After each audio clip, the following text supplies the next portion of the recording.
Hello everyone, welcome back to skill up with Dinesh. तो आज हम हमारी सीरीज शुरू कर रहे हैं ultimate road map for DevOps in 2026। और आज शुरू कर रहे हैं हम लोग फेज 1। और फेज 1 के साथ हमारा पहला चैप्टर है लाइनक्स। ठीक है, तो हम सब लोगों ने लाइनक्स के बारे में बहुत कुछ सुना है, सब लोग जानते हैं लाइनक्स के बारे में। तो पहले थोड़ा सा हिस्ट्री जान लेते हैं और फिर उसके बाद में हम लोग लाइनक्स के आर्किटेक्चर, उसके फाइल सिस्टम, उस सब के बारे में पढ़ेंगे। तो अगर आप चैनल पर नए हैं तो प्लीज़ सब्सक्राइब कर दीजिए और प्रीवियस वीडियोस को लाइक एंड शेयर कर दीजिए। तो लाइनक्स क्या है गाइस? लाइनक्स एक open source operating system kernel है। ये क्या होती है? ओपन सोर्स होता है गाइस, जो फ्रीली अवेलेबल होता है और जहाँ पे कोई भी कंट्रीब्यूट कर सकता है। जैसे ना, अगर ओपन सोर्स सॉफ्टवेयर है तो वहाँ पे आप भी जा सकते हो, आप भी अपना कुछ कंट्रीब्यूशन वहाँ कर सकते हो। ठीक है, और लाइनक्स को सबसे पहले बनाया था लाइनस टोरवाल्ड्स ने 1991 में। तो ये एक इंजीनियर थे, इन्होंने लाइनक्स का कोर सॉफ्टवेयर लिखा था। ठीक है, जिसको कोर सॉफ्टवेयर को हम लोग बोलते हैं कर्नल, तो इन्होंने वो लिखी थी। तो ये जो थे इन्होंने वो बनाया था। अभी आजकल के टाइम पे हम लोग देखते हैं कि लाइनक्स सारी कंपनीज लाइनक्स यूज करती है। Most of the systems, most of the server सब लाइनक्स पर रन हो रहे हैं। तो उसका क्या रीजन है गाइस? तो यहाँ पे 4 मेन रीजन है। पहला रीजन कि वो लाइनक्स जो है वो फ्री है। तो फ्री है मीन्स तो कंपनीज को यहाँ पे कोई लाइसेंसिंग फीस पे नहीं करनी पड़ती। तो कंपनीज प्रेफर करती है ताकि उनकी कॉस्ट ऑप्टिमाइज रहे, तो वो फ्री वर्जन चाहती है तो वो लाइनक्स आ जाती है। दूसरा, ये स्टेबल है। काफ़ी लंबे टाइम से लाइनक्स है गाइस मार्केट में। लेट्स सी कि 1991 से है, तब से इसमें कंटिन्यूस इंप्रूवमेंट होते रहे हैं। तो ये बहुत स्टेबल है और टेस्टेड है एंटरप्राइजेस के लिए। ठीक है, सिक्योर है ना, क्योंकि लाइनक्स का जो सॉफ्टवेयर है वो जो कर्नल बनाई गई है वो बहुत सिक्योर है, जहाँ पे वायरस और मेलवेयर्स इतने कॉमनली अटैक नहीं करते जितना विंडोज पे और मैक पे करते हैं। तो ये कंपेरेटिवली सिक्योर है उन सब के अलावा, और सर्वर फ्रेंडली है। ठीक है, सर्वर फ्रेंडली क्या होता है गाइस कि क्लाइंट और सर्वर एक टेक्नोलॉजी होती है, क्लाइंट एंड सर्वर, जहाँ पे एक होता है क्लाइंट जो रिक्वेस्ट करता है और एक होता है सर्वर जो रेस्पॉन्स देता है। ठीक है, तो ये सर्वर फ्रेंडली है। मेनली यूज होता है जहाँ पे हमको यूआई वगैरह की जरूरत नहीं पड़ती है, तो आपको अपनी एप्लीकेशन वहाँ पे होस्ट करनी पड़ती है, तो हम लोग वहाँ पे होस्ट करते हैं। और ये एक्ट करता है एज ए सर्वर, तो इसको हम लोग रिक्वेस्ट भेजते हैं और ये हमको रेस्पॉन्स करता है।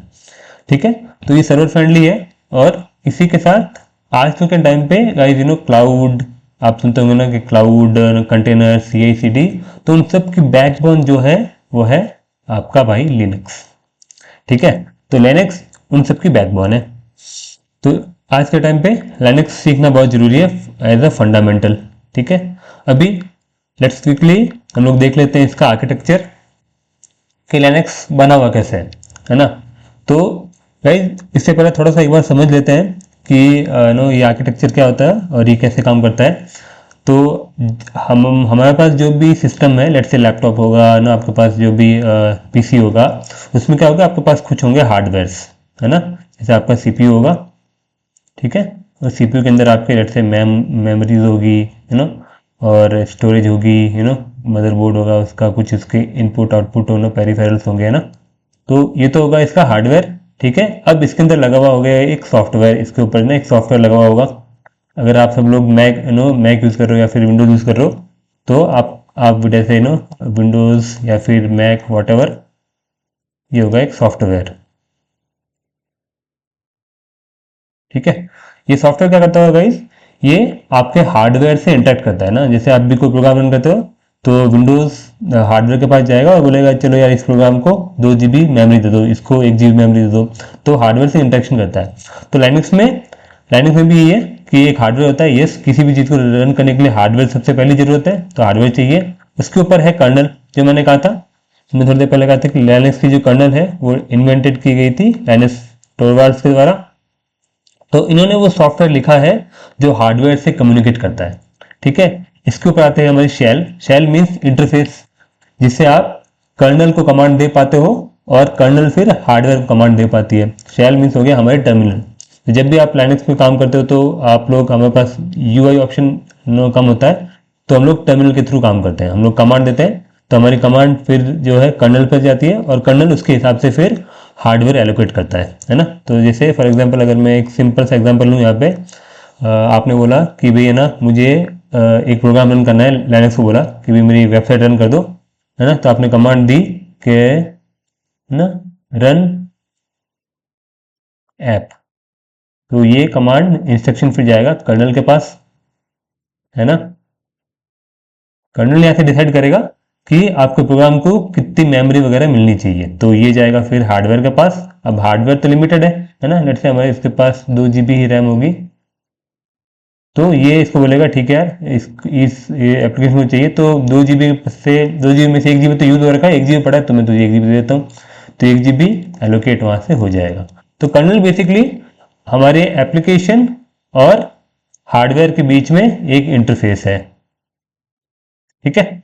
और ये कमांड हम दे रहे हैं टर्मिनल के थ्रू, तो यहाँ पे एक टर्मिनल भी होगा, है ना।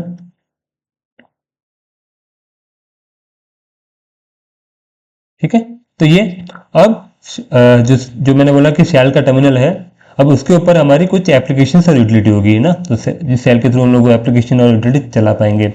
जैसे लाइनक्स में कुछ कमांड आप रन करते हो ना, जैसे नो ls mkdir cd, हम पढ़ेंगे उनके बारे में नो अपकमिंग सेशन में।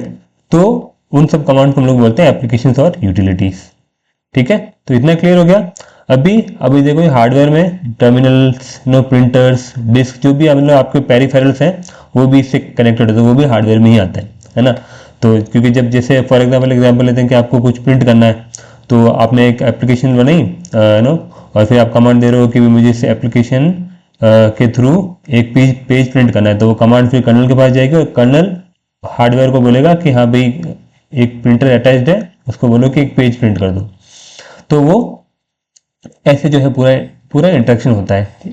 बस आपको जानना जरूरी है गाइस, आपको इतना याद भी रिमेंबर नहीं करने की जरूरत है, बस इतना समझ लो मोटे मोटे लेवल पे कि हार्डवेयर होता है, हार्डवेयर के ऊपर एक कर्नल होता है, कर्नल के ऊपर हमारे शेल्स और एप्लीकेशंस होती है ना। हम लोग सीधे इंटरेक्ट कर्नल से नहीं करते, हम लोग सीधे इंटरेक्शन करते हैं हमारी शेल्स या फिर एप्लीकेशन के थ्रू, है ना। जब आप व्हाट्सएप चला रहे हो तो क्या करते हो आप ना आपने ना सीधा सीधा फोन के हार्डवेयर से कम्युनिकेट करते हो, आप बस मैसेज भेजते हो, है ना। आप सेंड बटन जैसे ही क्लिक करते हो तो फिर वो मैसेज जो है कर्नल पे जाता होगा, कर्नल उसको नेटवर्क को भेजते हुए फिर आपका डेटा ट्रांसफर होकर किसी और के पास मैसेज आता होगा।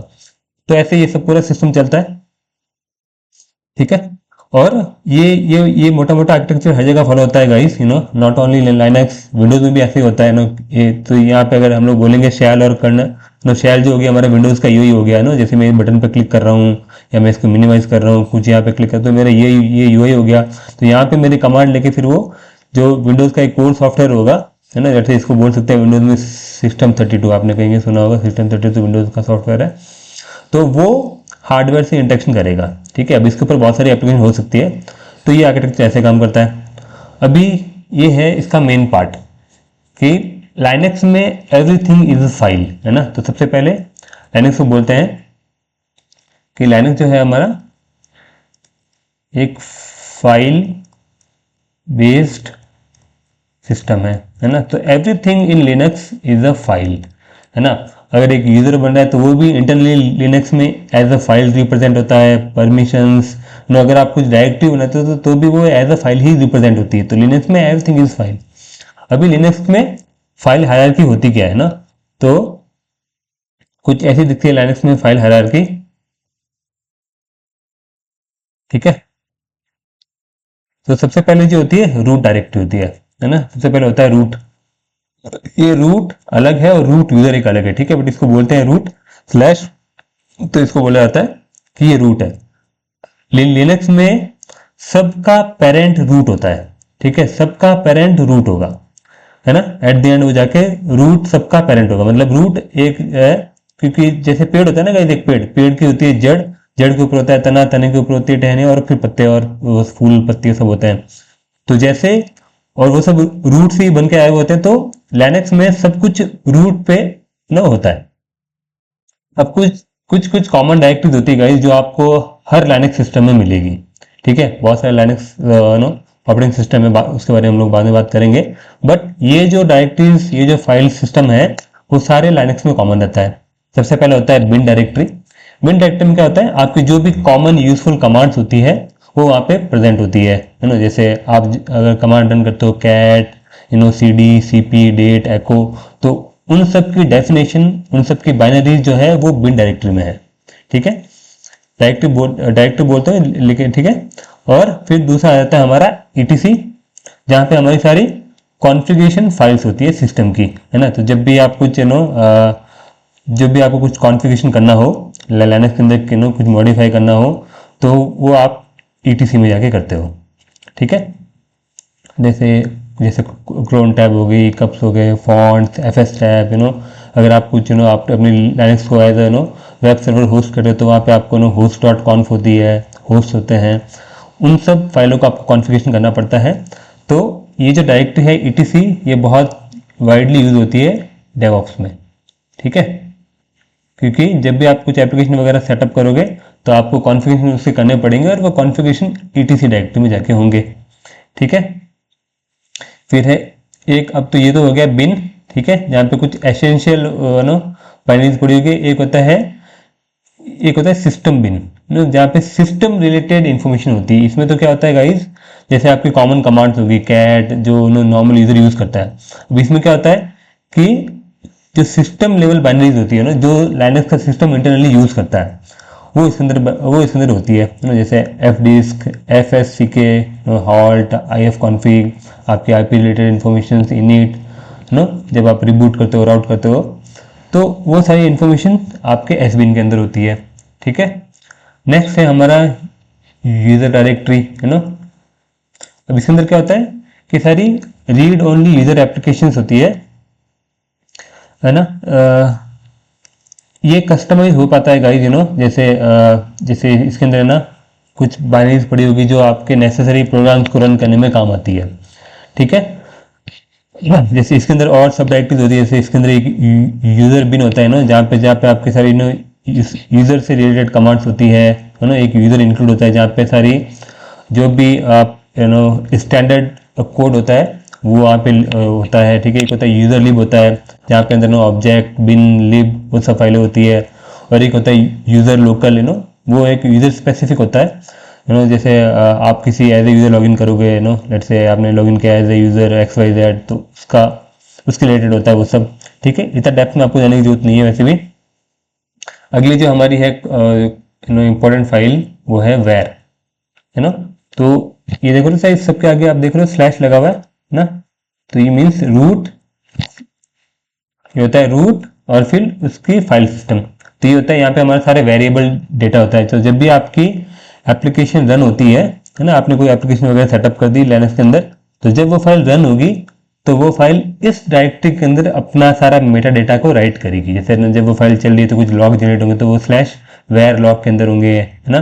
तो कुछ कैशे वगैरह जनरेट होगी एप्लीकेशन तो वो वेयर कैशे के अंदर होगी, तो ऐसे ऐसे करके वेयर के अंदर। तो यहाँ पे दो मेन कॉमन चीज, दो मेन इसकी सब डायरेक्टरी जो हमारे मेनली काम आती है, एक तो होती है वेयर लिब, है ना, और एक होती है वेयर लॉग। जब भी कुछ क्रैश होता है तो हम लोग यहाँ पे जाके उसके लॉग्स देखते हैं। जैसे आपने सपोज करो आपने लिनक्स सर्वर को यूज करो एज ए डेटाबेस होस्ट, तो अगर डेटाबेस क्रैश होता है या फिर अंदर क्या क्या ऑपरेशन हुए तो वो आपको इन्फॉर्मेशन वेयर लॉग के अंदर जाके मिलेगी। ठीक है, उसके अलावा और भी कुछ होता है ना, वेरी क्विकली हम लोग देख लेते हैं। तो एक होती है डेव मीन्स होती है डिवाइसेस, जो भी आपकी डिवाइसेस कनेक्टेड होती है सिस्टम से उनकी फाइल्स यहाँ बनती है। एक होती है हमारी होम डायरेक्टरी। होम डायरेक्टरी मतलब बोले तो सारे यूजर्स का घर, सारे यूजर्स के फोल्डर्स, सारे यूजर्स के फोल्डर्स इस डायरेक्टरी के अंदर होंगे। अगर हमारे लिनक्स के अंदर सपोज करो 5 यूजर हैं ABCDE, तो उन सब की यूजर डायरेक्टरी /home/ABCD ऐसे ऐसे करके बनी हुई होगी, है ना। फिर वहाँ पे लिब होगी, वहाँ पे कुछ लाइब्रेरीज होगी, MNT जहाँ पे आप लोग आपको कोई टेम्पररी फाइल सिस्टम को माउंट करना है। ये सब क्या होता है हम लोग आगे वाले सेशन में पढ़ने वाले हैं। ठीक है, फिर OPT कुछ ऑप्शनल सॉफ्टवेयर के लिए, प्रॉक मीन्स प्रोसेस, तो यहाँ पे आप सारी प्रोसेस को देख पाओगे जो यूजर्स के रिलेटिव होती है। और उसके बाद में एक रूट होता है, तो गाइस ये रूट अलग है और ये रूट अलग है। तो ये रूट हो गया, ये हो गया रूट, यूजर रूट।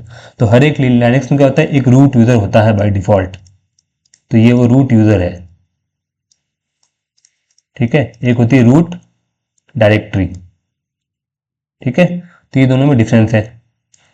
तो रूट यूजर मीन्स जो होम के अंदर आपको मिलेगा स्लैश होम नहीं स्लैश रूट मिलेगा सीधा ही, वो रूट यूजर की होम डायरेक्टरी होती है। और हर एक जो नॉर्मल यूजर होंगे उनकी डायरेक्टरी स्लैश होम के अंदर होगी, और ये जो स्लैश है उसको रूट बोलते हैं। ठीक है, तो ये तो है रूट यूजर, ये है स्लैश रूट मीन्स लाइनक्स का रूट। ठीक है, तो ये होती है लाइनक्स की हायरार्की। अब बात करते हैं लाइनक्स के डिस्ट्रीब्यूशंस की, क्योंकि जैसा हमने कहा कि लाइनक्स एक ओपन सोर्स ऑपरेटिंग सिस्टम है, तो इसको कस्टमाइज कर सकता है कोई भी। आप भी चाहो तो एक लाइनक्स की कर्नल लो, उसके अंदर उसके ऊपर अपना यूआई डाल दो और बन गया आपका खुद का लाइनक्स सिस्टम। ठीक है, तो ऐसे ऐसे करके लिनक्स के बहुत सारे डिस्ट्रीब्यूशन बने हुए हैं, तो 1000 बने होंगे ना, बट उनमें से कुछ ही पॉपुलर्स हैं, है ना, जो यूज में आते हैं। अभी लाइनक्स की कर्नल और उसके ऊपर अपने अपने कस्टम टूल्स डाल दिए, वो होगी लाइनक्स की डिस्ट्रीब्यूशन को इन शॉर्ट कहते हैं डिस्ट्रो, है ना। तो अगर मैं इसका रियल टाइम आपको एग्जांपल दूंगा तो आपको पता होगा एंड्रॉयड सिस्टम, है ना, तो हर एक फ़ोन का यूआई अलग अलग होता है ना। जैसे एमआई के जो फ़ोन होंगे उनका यूआई अलग होगा, ओप्पो के फ़ोन का यूआई अलग होगा, है ना, और वीवो का अलग होगा, है ना, वन प्लस का अलग होगा। तो ये लोग क्या करते हैं, लेकिन सब यूज तो एंड्रॉयड ही कर रहे हैं ना, तो ये लोग क्या करते हैं, एंड्रॉयड प्लस कस्टम अपनी उसके ऊपर अपनी यूआई डाल दी, और प्लस कुछ एडिशनल अंदर जैसे एप्स डाल दिया अपनी स्पेसिफिक एप्स, जैसे ना वीवो में हो जाएगी जैसे माई वीवो, ओप्पो में हो जाएगी माई माई ओप्पो, ऐसे ऐसे करके। बट कोर सिस्टम सबका सेम है, वो सब लोग गूगल के एंड्रॉयड पे ही रन होते हैं। तो यहाँ पर भी सेम सिस्टम है कि कर्नल सबकी सेम होगी, बट उसके ऊपर आपने कुछ अपने एडिशनल टूल डाल दिए, कुछ अपनी यूआई अलग से डाल दी ना, तो वो उसका एक नया डिस्ट्रीब्यूशन बन जाता है। अब यहाँ पे कॉमन डिस्ट्रीब्यूशन है उबंटू, जो आप सबने सुना होगा। ठीक है, अगर आप AWS पे काम करोगे तो वहाँ पे आपको अमेजन लाइनक्स मिलेगा। वो अमेजन ने अपना खुद का एक लाइनक्स सिस्टम बना रखा है on top of Linux kernel. CentOS हो गया, ठीक है, और रेड हैट हो गया। ये 4-5 ये जो कॉमन डिस्ट्रीब्यूशंस है जो हम डे टू डे लाइफ में यूज़ करते हैं। इसके अलावा बहुत सारे हैं, काली है, डिबाइन है, फिडोरा है, बट वो बहुत रेयरली यूज आते हैं। और लाइनक्स के जो लाइनक्स में गाइस सबसे अच्छी बात क्या है कि जो कॉमन कमांड है वो सब डिस्ट्रीब्यूशंस में काम करती है। इट्स नॉट लाइक विंडोज़ कि जैसे ना विंडोज़ में वो कमांड काम नहीं करने वाले, क्योंकि विंडोज़ का कर्नल ही एकदम अलग है। ठीक है, तो ये होता है डिस्ट्रीब्यूशंस। ठीक है, अब कि आप लाइनक्स को कैसे अपने सिस्टम में यूज़ कर सकते हैं, है ना। तो मैं लिंक्स डाल दूंगा डिस्क्रिप्शन में। 2 तरीके होते हैं हमारे पास। अगर आप विंडोज़ यूज़ कर रहे हो तो आप सबसे पहला एक WSL सेटअप कर सकते हो, विंडोज सब सिस्टम लिनक्स, और एक वर्चुअल बॉक्स में आप अपने एक वर्चुअल मशीन बना के यूज़ कर सकते हो। तो मैं लिंक दे दूंगा गाइस डिस्क्रिप्शन में, जहाँ पे इन दोनों को सेटअप करने के स्टेप बाय स्टेप गाइड्स होंगे। ठीक है, तो ये थी लाइनक्स का एक overall architecture with history and file system. अगले सेशन में हम लोग पढ़ने वाले हैं लाइनक्स की कुछ इंपॉर्टेंट कमांड्स। ओके, तो तब तक के लिए बाय एवरीवन, एंड मिलते हैं नेक्स्ट वीडियो में।